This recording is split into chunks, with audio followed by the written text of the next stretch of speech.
Science is the great antidote to the poison of enthusiasm and superstition. Hi, I'm Juliette Sellgren, and this is my podcast, The Great Antidote, named for Adam Smith, brought to you by Liberty Fund. To learn more, visit www.adamsmithworks.org.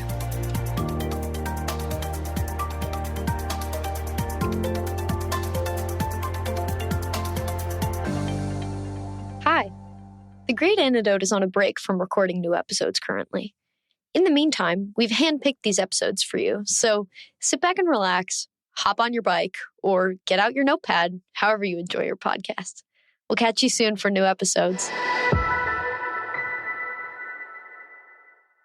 It is my great pleasure to talk to Aaron Ross Powell, the director and editor of libertarianism.org and co-host of the podcast Free Thoughts. Aaron is one of those libertarians who makes other libertarians look good, not only because he edits their work behind the scenes, but also because he's so thoughtful that you almost forget that he's a radical visionary. Case in point, his new book, Visions of Liberty, which is what I want to talk about today. Welcome, Aaron. Thank you. Before we dive into what a libertarian utopia would look like, I want to ask you a question that I ask all my guests, which is, what is the most important thing that people my age or in my generation should know that we don't? The main one, I think, would be how properly to pronounce GIF.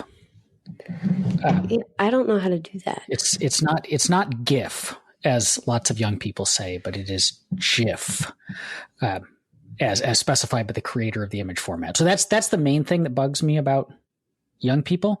But on the less pedantic things, I think I was trying to think back to like when I was in high school and in college and like what I wished I knew then. And there are lots of like little things, but for me, I think the big thing is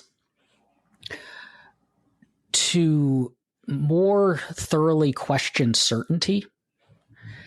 That when we're young, we have a tendency to deeply, deeply embrace our ideas and with a degree of confidence that is, I think, often unwarranted.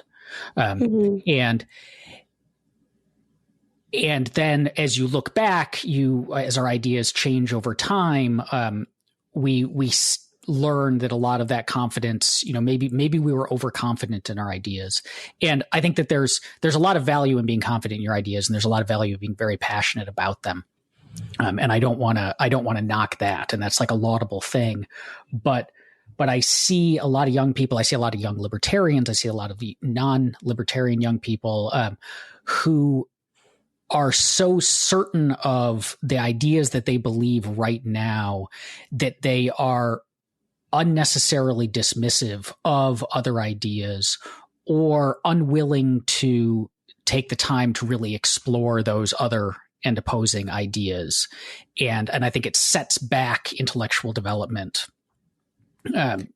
So that would be the main thing. Like I think I wish that when I talk to young people that you be passionate about your ideas, but be less confident about them or more willing to entertain ideas that run counter to your own.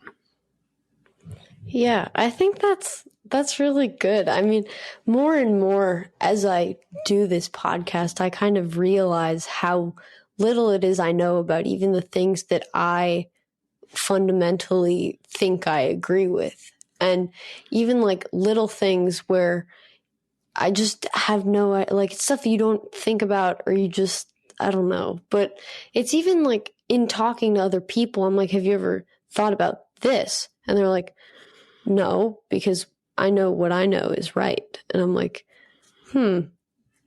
let's all think about this other idea and kind of trying to, I don't know, devil's advocate type stuff just to see how much people think about what they're saying, what they're advocating for, and kind of trying to see if like maybe if you like come at it from a different angle, some other viewpoint makes more sense. And kind of, I mean, that's part of the reason why I did this podcast, was to try to introduce new viewpoints to people my age.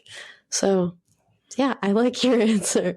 Yeah. And I think too, there's like an inner, like personal side to it, which is, you want to be able to explore, like you just said, you want to be able to explore other ideas because it might turn out that those other ideas are better than the ones that you hold, or that they add nuance to the ones that you hold, or that you learn something that you didn't before. But I think there's also an external and social element to this, that a lot of the problems we see in the country right now are to a great extent the result of people being so certain of their own ideas and worldviews that they believe that there's something fundamentally wrong with people who don't hold them.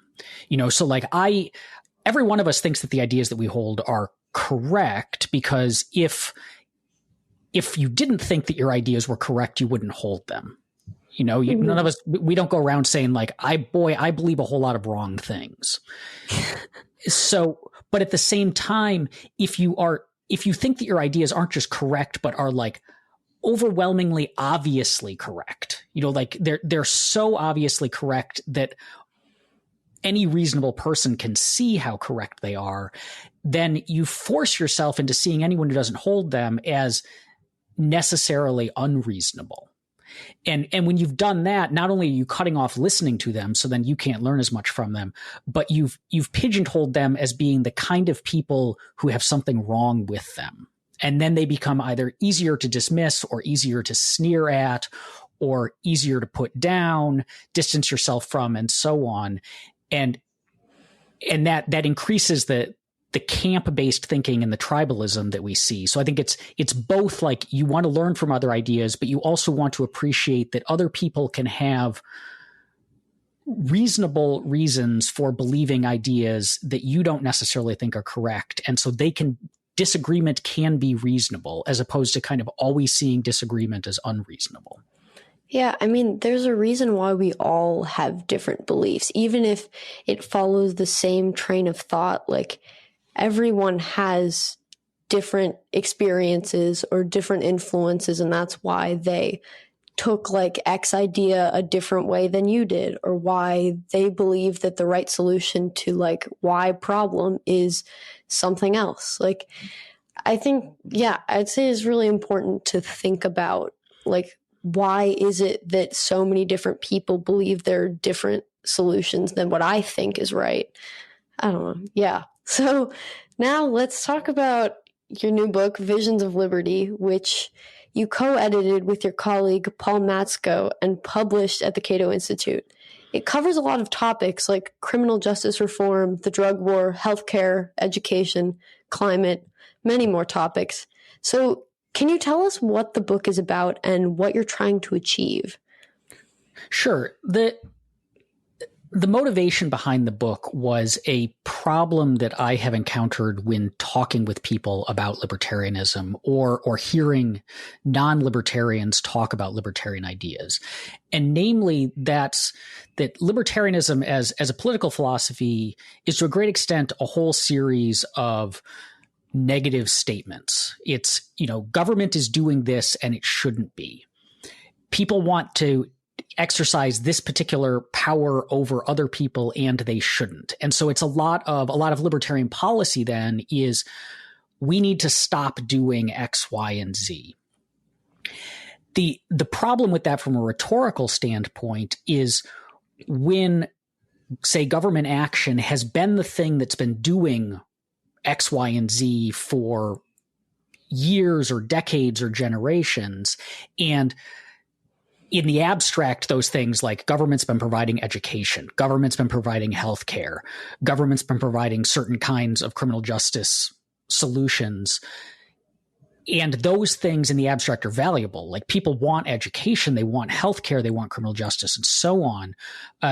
When what you're saying is government should stop doing this and this and this, they, even if they're kind of on board with like the rights-based arguments that, government is violating rights when it does this, or it's inefficient or so on, at the back of the mind is this like, well, but what's the alternative? Like, yes, I understand that you're worried about rights violations, but if the result is I'm not going to have education for my children, maybe I'm willing to put up with some rights violations for that. And so what I wanted to do was advance a positive vision, because I'm a libertarian. I care about rights. I care about like those kinds of the negative side. There are restrictions. There are things that you can't do to other people if we respect their dignity and autonomy, and we ought to respect their dignity and autonomy. Mm-hmm. That's very important to me. But the reason that I decided to make a career out of this stuff is because I care deeply about making the world a better place. And I think that the world could be a radically better place than it is now. And I happen to think that libertarian ideas and libertarian policies are the way we get to that radically better world. But I wanted a book that showed that to people, that optimistic side that said, it's not just about saying government stop doing these things. It's about saying, look, if we stop government from doing these things and instead allow individuals to exercise their own creativity in these areas, we will get these things that we wanted, education, healthcare, so on, but in this radically better way. And so I wanted a book that provided concrete visions of that didn't just say, look, if we get government out of healthcare will be higher quality and lower cost, because that's kind of abstract. What I wanted to say was, here's how healthcare might operate in a free market system. And it's the picture that we're painting isn't just like a better way to do healthcare, but it's an inspiring vision of how good healthcare could be. So that was the goal with the book, is to bring together what I hope are inspiring visions of what a libertarian world might look like, in order to get people thinking like that's the kind of world that's worth pursuing. And it's different from a lot of policy books or even just policy papers or essays. You get completely like transported into a different place, like a new future America. I really liked it. I don't know. I'm glad to hear that. I think I'm going to be giving it to a lot of people because I think it's important. And that kind of leads me to what I wanted to talk about next, which continues this theme, is the foreword of the book that was written by David Bose, who's the vice president of Cato Institute. He talks about the challenge given to us by Hayek, the economist. You definitely know who that is. He says, quote, We must make the building of a free society once more an intellectual adventure, a deed of courage. What we lack is a liberal utopia, a program which neither seems a mere defense of things as they are, nor a diluted kind of socialism, but a truly liberal radicalism which does not spare the susceptibilities of the mighty, which is not too severely practical, which does not confine itself to what appears today as politically possible, end quote. And in this book, I feel like you've taken on Hayek's challenge. So, I mean, at least I kind of see it as like a first step towards kind of opening people's minds to see what is possible. So, I don't know, do you view it as a first step? And then if you see it as a first step, or if you don't, like what next? I think it is certainly a step, and that degree of, call it like a liberal utopianism, does motivate the book. And it was one of the things that we talked about as we were conceptualizing the book and working through the chapters was, does a book like this get you accused of being too utopian, that we're describing this Panglossian impossible worlds, and all that it demonstrates is that libertarianism is this kind of naive, like we can make everything perfect view that doesn't engage in like the here and now. And I wanted, on the one hand, to acknowledge that concern, but on the other hand, to kind of aim past it, to say like, so when I asked colleagues, when I wrote up a little thing that I gave to my colleagues that was, here's what I'm looking for in the chapters that I'd like you to write. One of the things that I said is, imagine that you don't have to worry about political possibilities right now. You don't have to worry about, like, could a bill doing these things make its way through Congress? Like, those are very important things for Cato scholars to worry about in their day jobs. But this was the projecting forward. And so I said, if you could imagine that you could wave your magic wand and any changes to public policy that you would like to be made can be made without friction, what would the world look like? And this raised, so on the one hand, what this did is I think it presents, even if the visions that it presents are ultimately unattainable because of political friction, or unattainable in the short term or near term, they give us a direction to aim at, right? Like, they're like, things could be this good, and it might take us a long time to get there, and we might never get quite there, but each step in that direction is going to be a step in the right direction. It's going to be an improvement. And having these very clear visions of the right direction make finding that right direction when we're picking, realistic policy changes we can make in the here and now, it makes finding that direction easier. It gives us somewhere to aim at, because if you don't have the clarity of the vision, it's similar to, like, if you're talking about, how could we be more moral? We might say, like, we can imagine like a perfect moral being, like a moral saint. And we might say none of us can ever be moral saints, but having an idea of a moral saint makes it easier to figure out which direction we should be going and improving to the extent that we can. And there was that, but there's also a Hayekian side to it. There's a Hayekian concern in that. So someone who wants to advocate state action in an area, like let's take healthcare, in the healthcare debates, a person who wants single payer healthcare, the story that they can tell to potential voters is, if you vote for me, I will pass a law that will say you receive healthcare of the following kinds at the following locations at this cost or at no cost. Like, you can give this very concrete, like, I will vote the following world into being. A libertarian or a Hayekian or someone who believes in markets and localized knowledge and allowing people to act on localized knowledge, and so believes in decentralization, the story that they tell is, if you vote for me, I will strip away the rules and regulations that are preventing those things, the localized knowledge, the decentralization, the markets, from getting to work. And they will come up with solutions that will be better. But I can't tell you what those solutions, like exactly what those solutions will look like with like a high degree of certainty, because if I could, like, I would be rich. Right? Like, that's the role of entrepreneurs, is to figure out things that, like, I don't know and you don't know, and no one knew until they tried it. And so there was also a slight, when you're reading the chapters, there was a problem of, can we actually predict with, like, certainty and with a high degree of concreteness what the libertarian future will look like? And so these are, like, it's important to see these chapters not as, this is absolutely what libertopia would look like. And in fact, that some of the authors disagree with each other on what it might look like.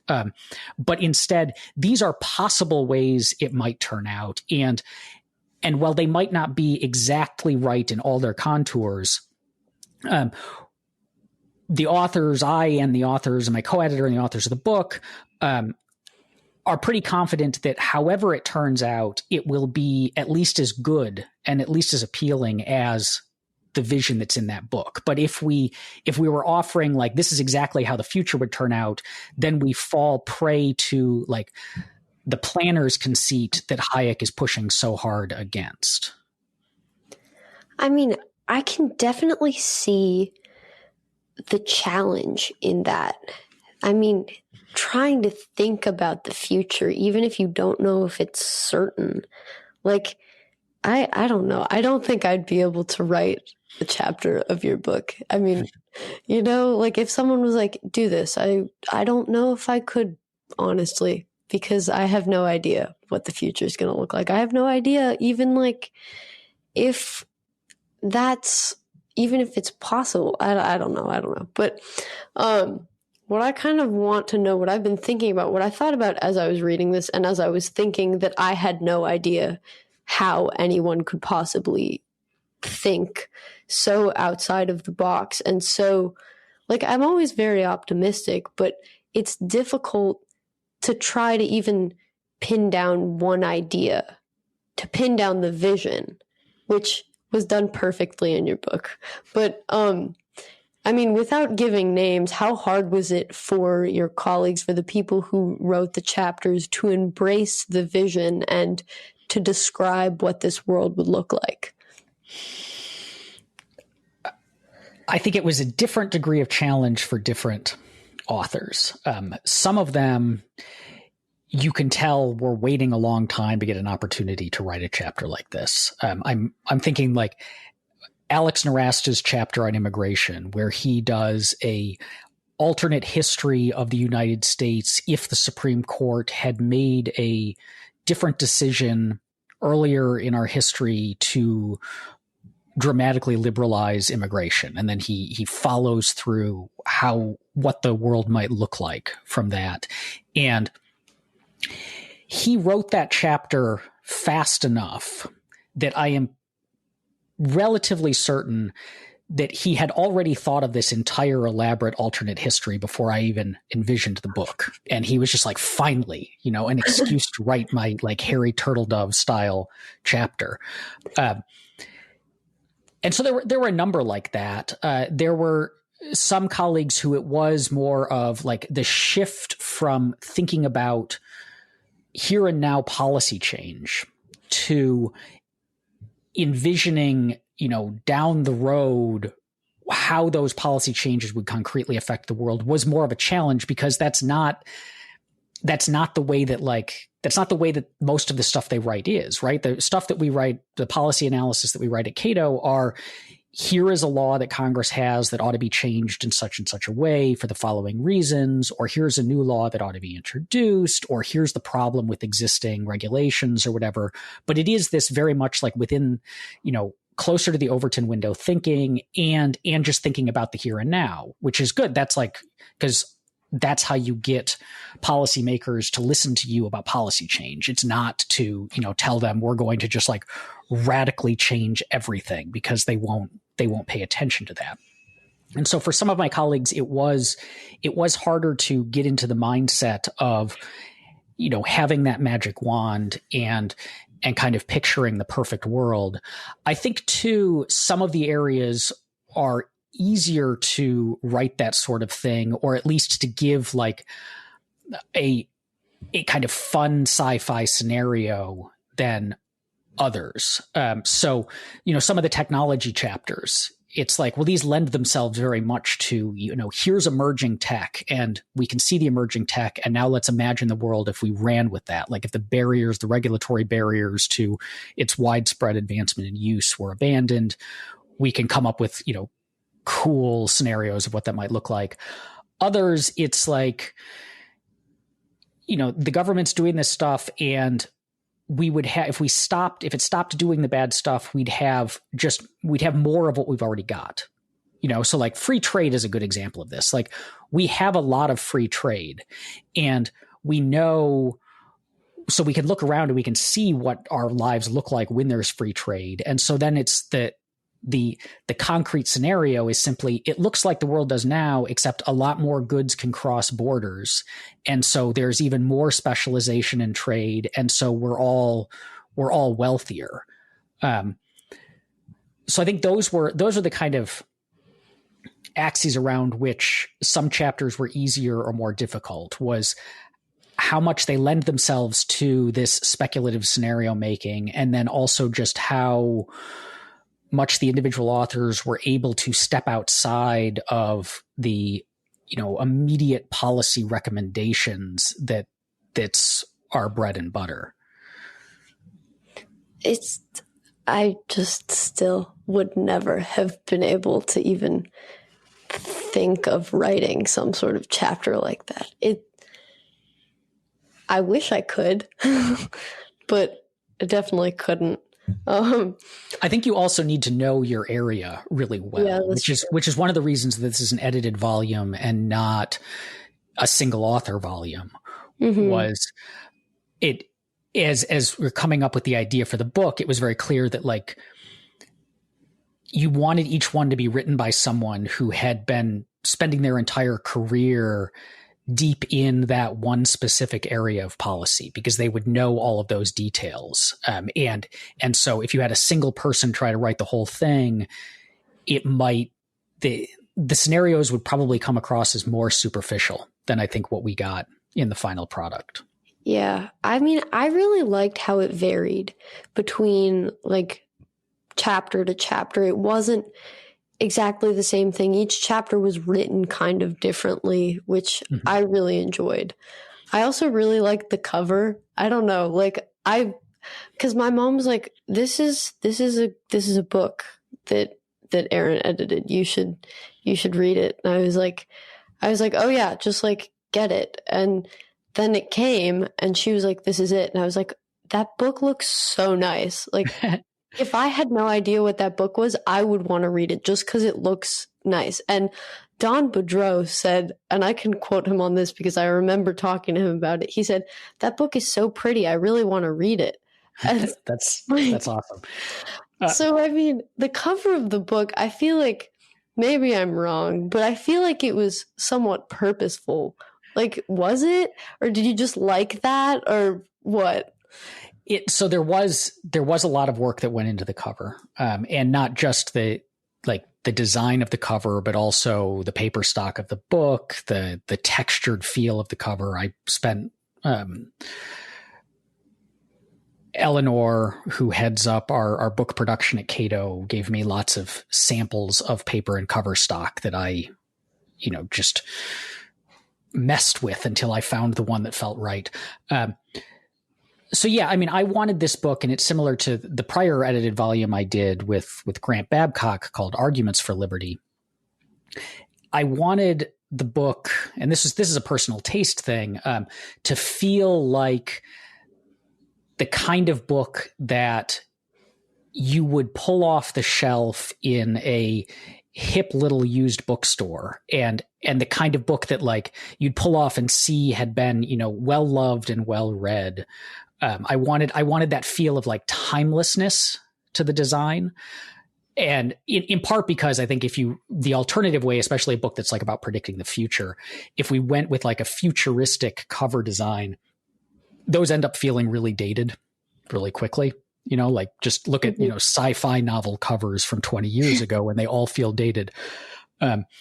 So I wanted to avoid that. And so I went with something that had slightly more of an abstract and retro feel that harkened back to the paperbacks from the 60s or 70s that had that kind of that aesthetic, because it felt more timeless to me. But I've always, for all the books we do at libertarianism.org, it's been like graphic design is really important to us throughout the project, is to make these things. If you're asking someone to pay for a physical object that they're going to carry around with them or keep in their house, I feel like, the content has to be good, but also, put the effort into making the design look really good, because then there's going to be something they're going to want to carry around or want to have.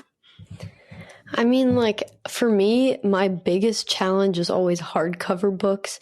Any academic book and most idea books, like anything that is about economics or policy, is always hardcover, and I cannot stand hardcover books. And so I was just really excited about this one. And also it fits because it's about policy, but in kind of a removed futuristic way. And it's kind of like an academic book, but in a removed futuristic way. So I feel like it's like perfect. I don't know. It's just a very satisfying book.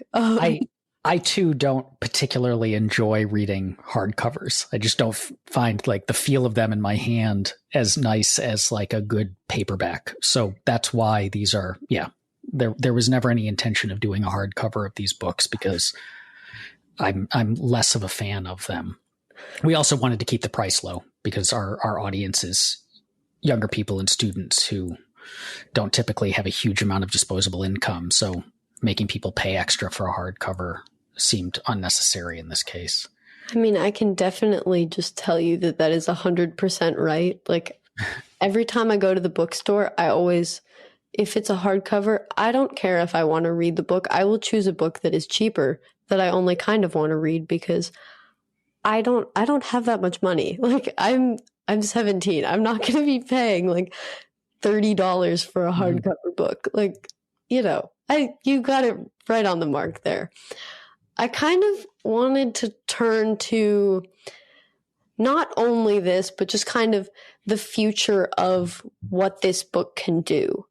I mean, so I was reading, well, I read the whole thing, but I kept rereading Clark Neely's chapter because it's especially relevant right now, because it's just like the timing is right of when this book came into my life. Like people are using this moment to try to find a way to change the criminal justice system. And even though that's really difficult because all the incentives are lined up to maintain the status quo, he writes about, he uses the magic wand, right? He uses that to talk about what it would look like, to create a vision for what it would look like if it was not that way. And I think people, in their attempts to make change, everyone has a different idea and kind of, it's scattered attempts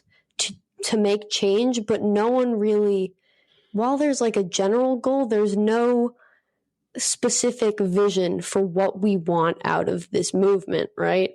And I don't know, I thought it was like really good timing. And Clark wrote, quote, "The goals of a truly just and well-functioning system would be much more modest than those of our present system, and such a system would restore several features that we have largely eliminated, including A, robust protection for substantive and procedural rights, B, strong accountability for those charged with enforcing the laws, and C, high levels of citizen participation in the administration of criminal justice," end quote, which is what people seem to want, but it's like the attempts to get there seem kind of scattered because I don't think anyone has come together and like put two and two together and decided that like we need this to get to that point, or like tried to kind of go backwards. This is what we want. How do we get there in like a specific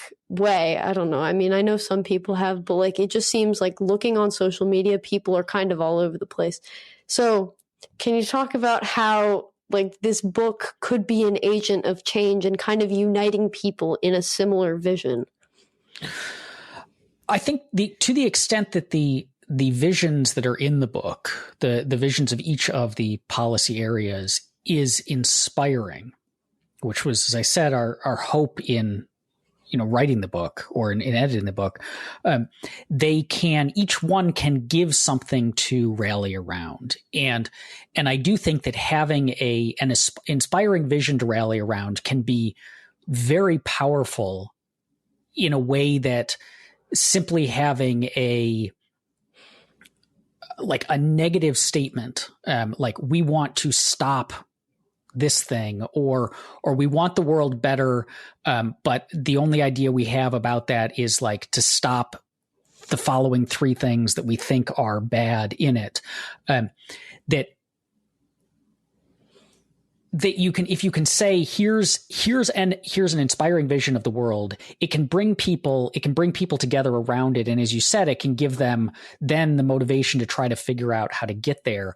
But it's also something that I think can maintain the rally around effect in the way that simple grievances, even when they're 100% justified grievances about things that absolutely should be stopped immediately, which is the case with a huge amount of the criminal justice protests that are happening right now and the racial justice protests that are happening right now.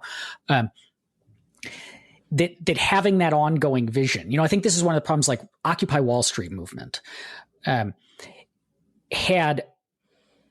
concerns about what like things they thought were wrong with the world. And I think some of those concerns were perfectly justified, some less so, but they were able to get a lot of energy around protesting those things initially, but as soon as they turned to, okay, well, what do we replace it with? It fell apart. It dissipated. The encampments went away because there was this disagreement. And my goal with the book is not to say, like, this is the only vision worth pursuing. In part because I think there are lots of visions worth pursuing, and also for the reasons we talked about with Hayek, like, we might not be 100% accurate in all of these predictions, but rather to inspire people to say, like, this is something we can rally around, and we can keep working until we've accomplished this, but also to say, like, this is a vision that we can all agree would be better than what we've got now, but to encourage other people to come up with alternate versions too. Like, that's what I'd love to see, is someone say, no, I think, like, in fact, all of the stuff that you said we ought to do in criminal justice, like the problems that, Clark, you've identified with the current criminal justice system are exactly, like, they're the right problems to identify and the ones that we have to fix. But in fact, in their absence, and if we were freed up to apply our creativity to these solutions, here's an even better way it might turn out. Here's an alternative that I think is even more inspiring. But as long as we share the common goals in it, we're aiming, like, the kind of criteria by which we're judging the world as better in these visions, that we have agreement on those, we can kind of continue to rally as we update them. But I do think, as you said, having this concrete vision and saying to someone, because if you say the world's pretty bad right now in all of these ways, and we're going to complain about it, and we're going to try to stop some of the bad stuff, I think that doesn't hook as many people, or there are lots of people who won't be hooked by that, who would instead be really hooked by or motivated by, like, here it is. Here's what we think the world could be like. Are you with us in trying to figure out how to make this happen?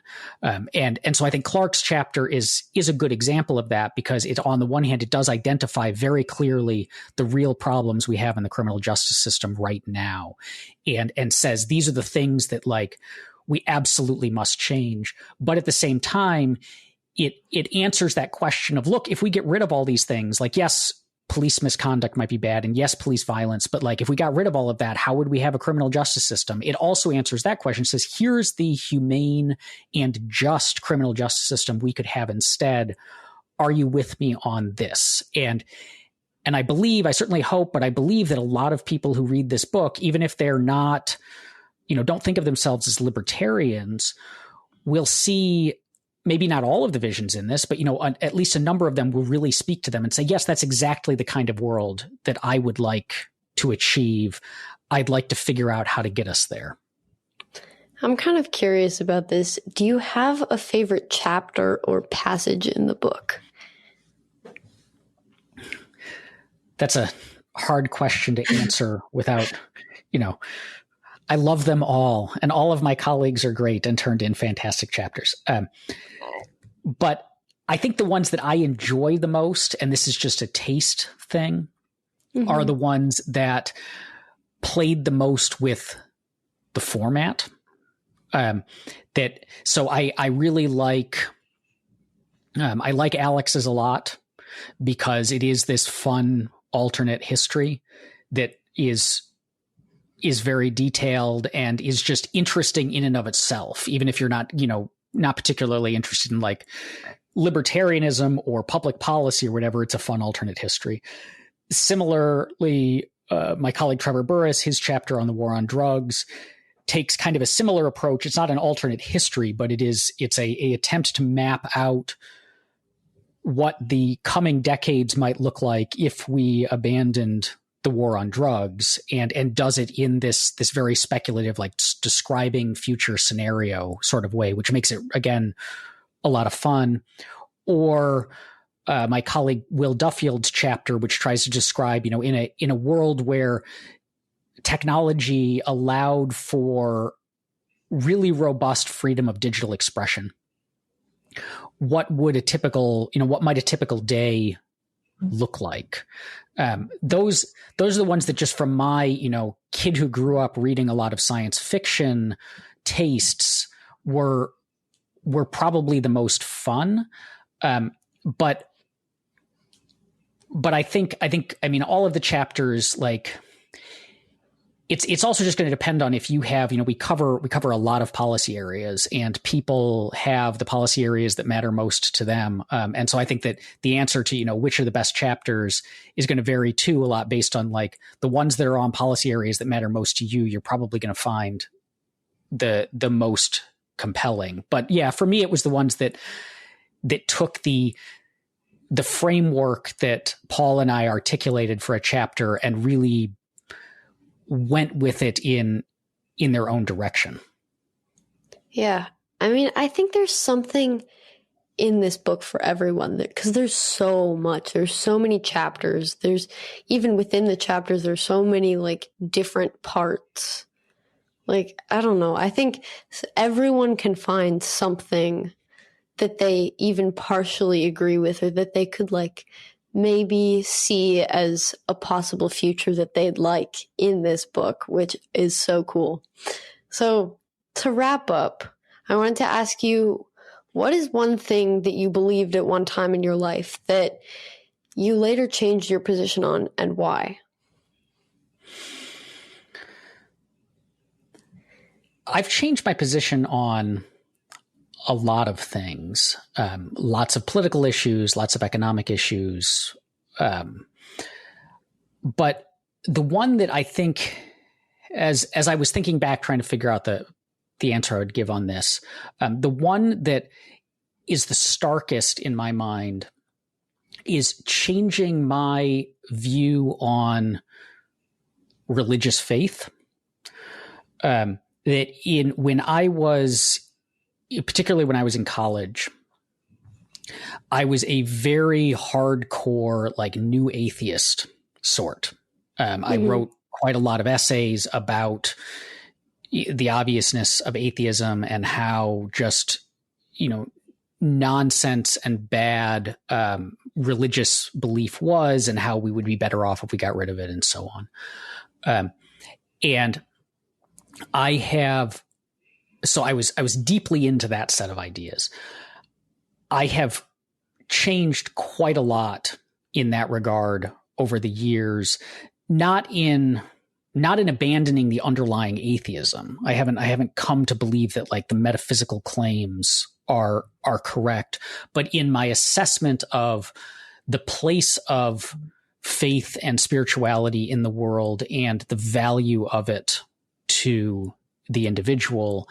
And this culminated in, over the last, 4 or 5 years ago, kind of deciding that I was going to start calling myself a Buddhist and embracing that. But I think that's the thing, like, I've changed my views on a lot of stuff, but that's the one where, when I look back at it, I look back at what I used to believe and the way that I used to think about things, to where I am now. There's the biggest contrast and the most, like, regret for how certain I was and how much that certainty cut off a field of human experience and kind of an understanding of the ideas of other people that I regret now.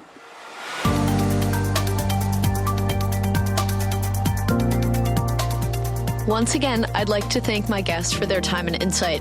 I'd also like to thank you for listening to the Great Antidote podcast. It means a lot. The Great Antidote is sound engineered by Rich Goyette. If you have any questions, any guests, or topic recommendations, please feel free to reach out to me at greatantidote@libertyfund.org. Thank you.